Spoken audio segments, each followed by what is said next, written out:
E aí, nação santista, como vocês estão? O Santos estressou vocês hoje? Hoje não. Meu nome é Gabriel Zupo do canal Sincero Santos. Não esqueçam de se inscrever no canal, curtir e compartilhar o vídeo e ativar o sininho. E para você que tem Instagram, seguir o canal lá, Sincero Santos, tudo junto, sem espaço.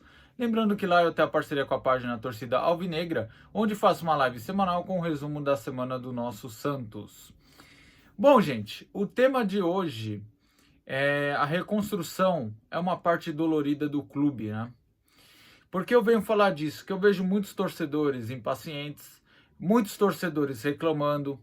O Santos hoje passa por essa reformulação por causa de gestões antigas horríveis. Hoje temos uma gestão, posso até falar, decente, mas ao mesmo tempo comete seus erros e erros que têm que ser checados para a gente continuar crescendo. Mas antes de eu entrar no mérito do Santos, eu quero citar dois exemplos de times que sofreram, mas depois do sofrimento para ajustar a casa, viraram dois times que estão disputando tudo, estão sempre aí na ponta, brigando por taça. Que é o rival da Barra Funda, que teve que ser rebaixado duas vezes, quase rebaixou a terceira se não fosse o Santos, é sempre bom lembrar disso, se não fosse o Santos salvando o centenário deles, eles teriam caído a terceira vez. Para começar a se reerguer e fazer um projeto que faça com o time deles briguem por títulos. Outro é o Flamengo que quase foi rebaixado em 2013, quando ganhou a Copa do Brasil, terminou em 16º Brasileirão, quase foi rebaixado. Em 2014, esse título da Copa do Brasil em 2013 enganou muita gente, fez um time de meio de tabela e um time que também acabou sendo eliminado na primeira fase da Libertadores. Quando um time pega 1 ou 2 anos para se reconstruir, para se reformular, ele volta mais forte e imbatível. E o Santos hoje tenta fazer isso. E eu, para entrar nesse mérito, eu vou fazer você lembrar de alguns erros de gestões antigas. Então eu volto para 2014, o último ano de mandato do Odílio Rodrigues, onde ele faz parceria com a Doin para trazer Damião, Lucas Lima e o volante Souza, o enferrujado, como ele tinha apelido. E até hoje, o Santos deve a Doin. Por quê? Porque nunca pagou e fez um acordo com a Doin, onde o Santos tinha que pagar as parcelas. O Santos pagava 1 ou 2 parcelas e já não pagava a terceira. De vez da multa ser justa, a multa voltava ao valor inicial. Então vamos supor que o Santos devia 10 milhões para a Doin. Pagava 2 parcelas de 2 milhões. De vez da multa ser 6 milhões, ela voltava a 10 milhões se faltava um pagamento. Entendeu? Então foi um acordo feito meio nas coxas. Aí veio o Modesto Roma, com essa promessa de pagar, usar a base e reforços pontuais. No início ele começa bem, aposta na base que tinha Leandrinho, Lucas Otávio, Jubal, Alan Santos acho que ainda estava. Tinha trazido Ricardo Oliveira, livre no mercado, Elano, Marquinhos Gabriel e o Erley zagueiro, e o Chiquinho. As contratações aqui, gente, eu tô falando o que ele fez, não o nível técnico. E só para lembrar, ele também trouxe o Valência. Tava tudo caminhando certo pro Modesto Roma. Até que, no início, uma coisa que ninguém sabia, o Edu Dracena, Arouca, Aranha toparam ficar para a reformulação do time.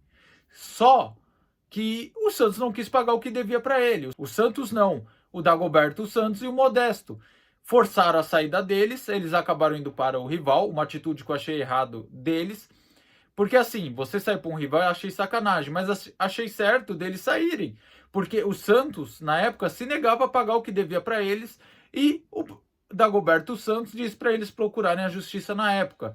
Quem diz isso é o próprio Aranha, quem diz isso é o próprio Dracena em entrevistas, não sou eu que estou falando. Então eu tenho que ver o que é coerente aqui, então... Bom, passando isso, o Santos é campeão paulista, quase campeão da Copa do Brasil, acabou com o vice-campeonato, até que faz um ano regular. Só que no meio desse ano regular, o Santos trouxe o Longini, aí eu não posso criticar porque ele era a revelação do Paulistão. O Marquinhos, que era um péssimo jogador, trouxe o Leandro, que é péssimo jogador, Neto Berola, que também é péssimo jogador, trouxe o Nilson, trouxe o Ledesma, criou uma baita dívida por causa do Ledesma.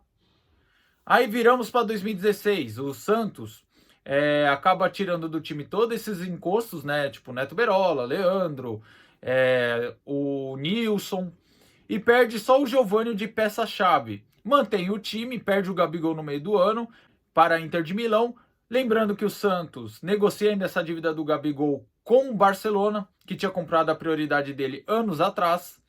E o Modesto Roma, por birra com o pai do Neymar e com o Barcelona, vendeu para a Inter sem notificar. Parabéns, Modesto Roma. Obrigado por essa dívida que você deixou.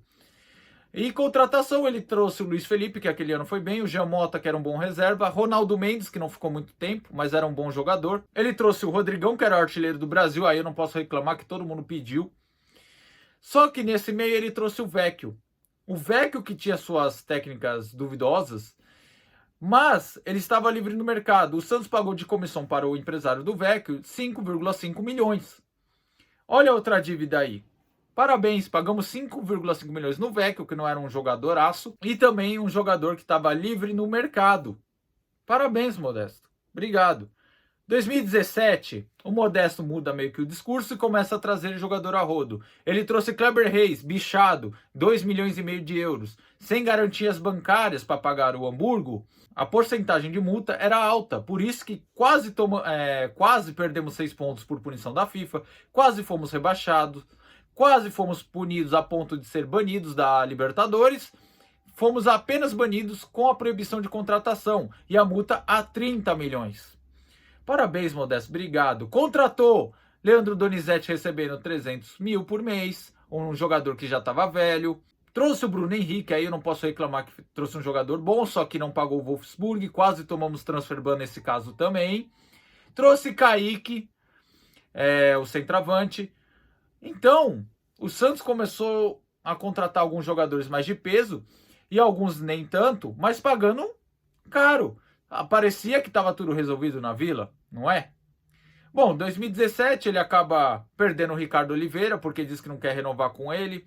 Perde também o Lucas Lima. Aí eu acho que é mais atitude do jogador. Do Lucas Lima, tudo bem que ia renovar pagando 600 mil por mês, 600 ou 800 mil, agora eu não lembro o valor, mas era por aí, pro Lucas Lima, e não valeria tanto, né?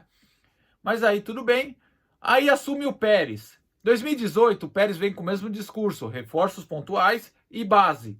Trouxe Jair Ventura, que era um pedido da torcida, porque todo mundo estava indo na onda do auxiliar que tira leite de pedra, porque o Carille tinha sido campeão com o rival. E todo mundo achou que o Jair Ventura tirava leite de pedra do Botafogo. Você pode até me criticar, eu não pedi o Jair Ventura, você. Mas na época eu lembro que todo mundo queria o Jair Ventura. Ele trouxe de reforço o Sacha, o Gabigol, por empréstimo. E então o time começou até a criar uma cara. Só que aí o Pérez demorou muito para mandar o Jair Ventura embora. O time foi até a semifinal do Paulista, jogando muito mal. Tava muito mal no Brasileiro. Aí demorou mandar o Jair Ventura embora. Trouxe o Cuca, trouxe reforços como o Brian Ruiz. Esse daí a torcida elogiou. Eu não posso falar mal do Pérez, que a torcida adorou. Eu não traria nunca o Brian Ruiz naquele ano. Trouxe o Sanches, que a gente adora. Trouxe o Dodô. Só que nesse meio tempo, a lerdeza dessa diretoria fez com que Sanches e Brian Ruiz não jogassem a Copa do Brasil. Fez o Santos ser punido na Libertadores com WO. Que, beleza, foi o erro total da Conmebol, mas a diretoria tem que estar ligada nisso. Então, são gestões, cara, que só prejudicaram o Santos. E olha que eu nem terminei para chegar na gestão atual. Continuando aqui do Pérez, 2018 foi um ano conturbado, tanto com o treinador Cuca, que sair. 2019 ele traz o São Paulo, muito legal. Eu acho que ele até fez uma ideia legal de fazer um Santos forte em 2019, só que ele fez o que de errado? Abaixou a cabeça, deu a chave na mão do Sampaoli, mentiu para o Sampaoli, falando que o time estava bem financeiramente. O Pérez, que também tinha uma mania de mentir direto pro torcedor, falando que ia pagar o hambúrguer e não pagava, ia pagar isso, pagar aquilo e não fazia. Então, o que o Pérez fez de errado? Tudo. Então, o Pérez dá a chave na mão do Sampaoli, traz Cueva 26 milhões. Se você somar o salário do Cueva, é um prejuízo de 33 milhões. Trouxe o Uribe, trouxe o Pará, vendeu o Bruno Henrique, e o Bruno Henrique queria ficar. Ele jogou pra torcida. O Pérez perdeu jogadores de graça, como Yuri Alberto, Gustavo Henrique, Robson Bambu. Então, Alguns jogadores, você pode ver que até forçou um pouco a saída. Só que a maioria das vezes o Pérez fez a situação. O Pérez forçou a situação e jogava para a torcida resolver. Torcida, decide aí se eles são mercenários ou não. Os jogadores queriam ficar no Santos, mas o Pérez fez de tudo para não ficar. 2020 ele traz Gesualdo, que ninguém conhecia aqui no Brasil, poucos conheciam, e um cara que estava totalmente aposentado. Em questão dos jogadores que tinha em 2020, com o Gesualdo, o Santos perdeu o Everson na justiça por falta de pagamento, perdeu o Sacha na justiça por falta de pagamento. No lado do atleta, eu até apoio, eu achei que eles só agiram de forma traíra de esperar até o momento de voltar às competições depois da paralisação da pandemia. Só essa parte que eu achei que eles fizeram errado. Mas entraram na justiça, mas com razão, porque o Pérez não pagava o combinado. O Pérez quase fez a gente ser rebaixado, perder 6 pontos, ser banido da Libertadores, falando pro torcedor, juntamente com o seu CG, que iria pagar as dívidas e não pagou. Não é? O Pérez, ele acabou sendo impeachmentado, provando o tão ruim que ele foi para o Santos. Outra coisa que ele fez de errado foi o acordo de corte salarial na época da pandemia. Porque assim, eu acho que os atletas tinham que pôr a mão na consciência e topar o corte salarial. Só que ele não podia ter feito o corte sem consentimento de ninguém, como ele fez, criando um mal-estar no elenco. Bom, depois ele traz o Cuca, depois ele acaba sendo impeachmentado, e aí o Rolo faz a gestão tampão, aí chega o Rueda que foi eleito. Só que assim, na atual gestão, ele vai bem financeiramente, mas é muito lento no departamento de futebol. Eu acho o Rueda muito bem para pagar conta, fazer acordo, negociação, só que na hora do futebol é lento. Por que ele é lento? Esperou o Santos quase ser rebaixado para acordar e trazer alguns reforços. Esperou o Santos ser eliminado da Sul-Americana, estar com uma situação complicada na Copa do Brasil, estar perto do rebaixamento no Brasileiro, para trazer os reforços. A gente não vai poder usar Léo Batistão, a gente não vai poder usar o Emiliano, não vai poder usar o Jandrei na Copa do Brasil. Então, para que trouxe os reforços? Pelo menos no Brasileiro eles vão ser usados agora.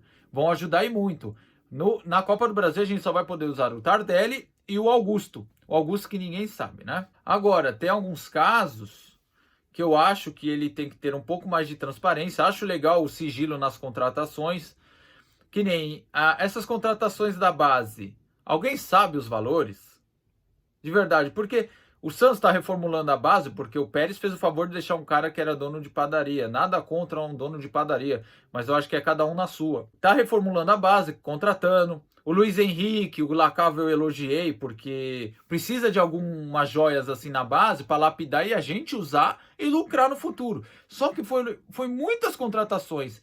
Aí a gente pensa que o salário às vezes é baixo, mas nesse salário tem também luvas, também tem comissão para empresário.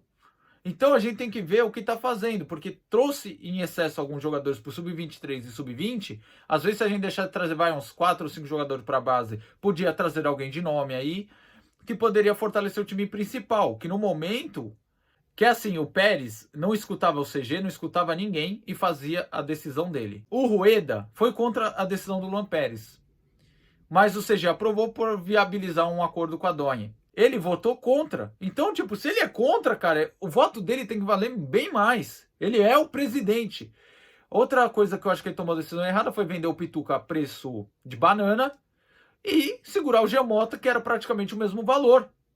Agora, para pensar, se ele consegue pelo menos manter o time titular vice-campeão da Libertadores, vende só o Veríssimo que já estava vendido, e traz esses reforços, cara, eu tenho a certeza.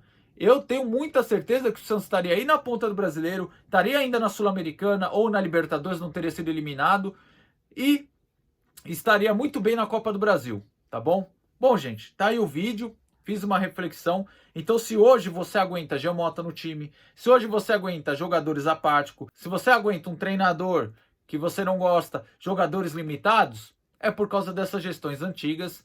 A atual tem erros, mas ela tem que assumir esses erros. Não é feio errar, ou feio é insistir no erro, tá bom? Então, se a gente tá aguentando tudo isso hoje, é por más gestões. E também para ter um futuro melhor para o Santos e a gente ser um torcedor feliz. Que hoje, ser feliz e ser santista não cabe na mesma frase, infelizmente, tá bom?